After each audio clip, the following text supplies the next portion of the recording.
श्री शिवाय नमस्तुभ्यम। हर हर महादेव। दोस्तों, इस वीडियो में हम आपको व्यापार वृद्धि का एक ऐसा उपाय बताएंगे जिसको आप किसी भी दिन कर सकते हैं और कुछ महत्वपूर्ण बातें गुरुजी आपको बताएंगे। अब गुरुजी से उपाय सुनिए। आप सबको फिर निवेदन करेंगे, रोग, बीमारी, तकलीफ, कष्ट या फिर कहीं रुपया पैसा अटक गया हो, नहीं निकल रहा हो, किसी व्यक्ति से कोई काम करवाना है, वो काम नहीं कर रहा, कोई फाइल आगे नहीं बढ़ रही है, कोई कार्य अटक रहा है, तो एक जल के पात्र में जल भरकर 5 बेलपत्री शिव जी को समर्पित कर कुंदकेश्वर महादेव का नाम लेकर एक सफेद पुष्प बेलपत्री के ऊपर जो शिव जी को चढ़ाई है उस पर समर्पित कर जल जो लेकर गए हो, अपनी उस कामना को कर कि मेरा ये कार्य अटक रहा है, ये कार्य नहीं हो रहा, कुंदकेश्वर महादेव का नाम लेकर धीरे धीरे जल की धार चढ़ाइए। अब कुछ इम्पोर्टेंट बातें गुरुजी से सुनिए। पास मेरा भक्त अब आ गया ना, मेरा भक्त मेरे शिवालय में आ गया, मेरी शरणागति में आ गया, मेरे पास आ गया। और जब भोले का भक्त भोले के करीब में आ जाए, बारिश अब बरसो तो ऐसी बरसो कि कोई जा ना सके, जो मेरा हो जाए तो मेरे पास से कभी ना जाए, इसलिए तू बरसते रहे तो मेरे करीब में बना रहे। ये क्यों घड़ी है, ये शंभू है, ये त्रिकालदर्शी, ये कैलाशी, ये अविनाशी, ये शंकर है, उसको पहचानना कठिन। यमुना मैया गई, जो उन्होंने गोलोकधाम में दर्शन करा, भगवान का विचार कर लिया कि मुझे पटरानी बनना है भगवान नारायण की, पटरानी बनना है भगवान कृष्ण की, अब करूं तो करूं क्या। यमुना मैया सीधे सबसे पहले माता सरस्वती के पास पहुंची, ब्रह्मणी के पास में पहुंचकर उन्होंने विनती करी, मुझे करूं क्या, मैं कैसे भगवान कृष्ण की, भगवान नारायण की पटरानी बन सकती हूँ, आप बताओ मैं कैसे बन सकती हूँ। सरस्वती ने कहा एक ही काम है, गंगा जी के घाट पर जाओ, शंकर जी की आराधना करो। गंगा के घाट पर शिव की आराधना। हाँ, यमुना मैया पूरे मृत्यु लोक में भ्रमण करती करती करती करती प्रयागराज की पवित्र भूमि पर पहुंच गई और प्रयागराज की पवित्र भूमि पर भीटा की पहाड़ियों में, कहाँ की पहाड़ी, भीटा, प्रयागराज में, यहां से महाराज जी 25 किलोमीटर दूरी पर भीटा की पहाड़ी पर एक स्थान, ऐसा स्थान है शंकर जी का, यमुना जी का ऐसा स्थान जहां पर स्वयं यमुना भगवान शंकर की आराधना करने के लिए बैठी और शंकर जी को सुजावन महादेव के नाम से वहां पर आना पड़ा और दर्शन देना पड़ा।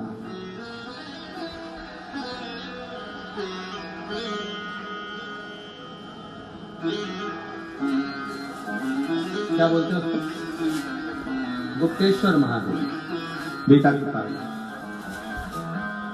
स्थान। यमुना मैया प्रयागराज की पवित्र भूमि पर आ गई और प्रयागराज की पवित्र भूमि पर आकर यमुना जी गंगा जी के घाट पर आराम से बैठकर तप साधना में लीन हो गई। इतनी लीन हो गई, हजारों वर्ष निकल गए पर भगवान भोलेनाथ जी का दर्शन नहीं हुआ।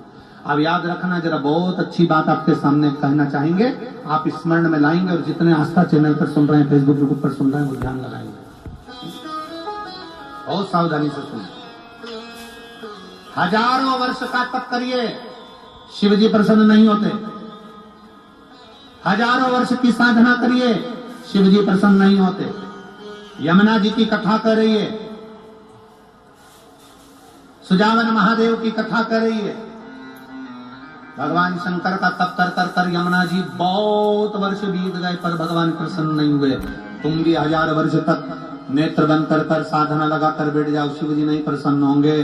तुम वन में जाकर बैठ जाओ, महादेव प्रसन्न नहीं होंगे। 1000 वर्ष तक तप करो, महादेव प्रसन्न नहीं होंगे।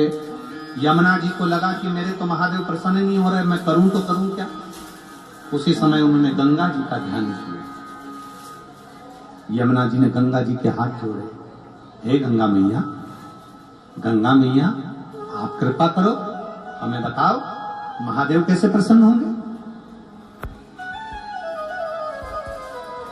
एक बार भी यमुना जी ने गंगा जी से ये नहीं कहा कि नारायण कैसे प्रसन्न होंगे, क्योंकि नारायण से विवाह करना है ना इनको डायरेक्ट। अगर नारायण से विवाह करना है तो नारायण को प्रसन्न करना था, पर ये नारायण को प्रसन्न नहीं कर रही है, महादेव को प्रसन्न कर रही है। हमारे जो डॉक्टर होते हैं ना, वो भी बहुत अच्छा वेद पुराण पढ़े होते हैं, इसलिए डॉक्टर साहब कभी भी एक गोली नहीं देते, एक गोली के साथ दूसरी गोली लगा कर देते हैं। वो कहते हैं ये गोली सवेरे खा लोगे, फिर ये गोली भोजन के, जम के बोलो जरा, भोजन के बाद खाना। ये भोजन के पहले खाना, ये भोजन के बाद खाना। डॉक्टर भी 2 गोली देता है, 1 गोली नहीं देता। उसी तरह महादेव की कथा कहती है, यमुना जी ने विचार करा कि मैं सीधे नारायण से अगर मांगूंगी तो नारायण मुझे पटरानी नहीं बनाएंगे, पर शंकर भगवान की बात नारायण कभी टाल नहीं सकते, इसलिए मैं नारायण को अगर मांगू उससे पहले मैं महादेव से मांग लूं, मैं शिव से मांग लूं। अब गंगा जी से कहा, गंगा जी आप बताओ। गंगा जी बोलती हैं कि आप एक काम करो कि तुम 1000 वर्ष साधना करोगे तो महादेव प्रसन्न नहीं होंगे, तुम नेत्र बंद कर बैठी रहोगी तो महादेव प्रसन्न नहीं होंगे, तो मैं क्या करूं? तब यमुना जी से गंगा जी ने कहा, बालू रेत का शिवलिंग बनाओ, उसकी पूजन कर 1 लोटा जल चढ़ाओ। अब देखो, आपसे भी हम एक ही बात कहते हैं, सारी समस्या का हल। आज तक हमने ये नहीं कहा कि तुम्हारी समस्या भारी है तो आंख बंद करके बैठो, उठो ही मती, खाओ मती, सो मती। हमने ये बोला कभी? हमने तो एक बात बहुत अच्छी कही तुमसे, खूब खाओ पर लोगों के प्राण मत खाओ।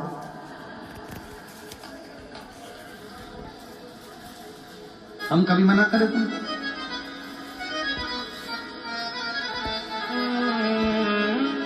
शिव महापुराण की कथा में सबसे शुरू में वेद व्यास जी वर्णन करते हैं शिव कथा सुनने का नियम। शिव कथा सुनने का नियम मालूम है तुमको?